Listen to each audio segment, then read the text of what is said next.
To disable single press S Pen button for Microsoft Office in Samsung Galaxy S22 Ultra, open settings, swipe the notification panel, and then tap settings icon.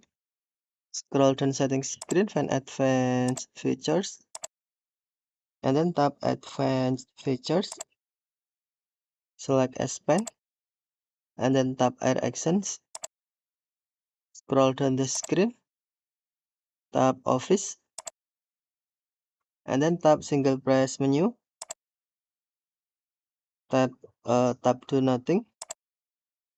Now single press S Pen button for Microsoft Office set as do nothing or disable. Okay, thank you for watching. Have a nice day.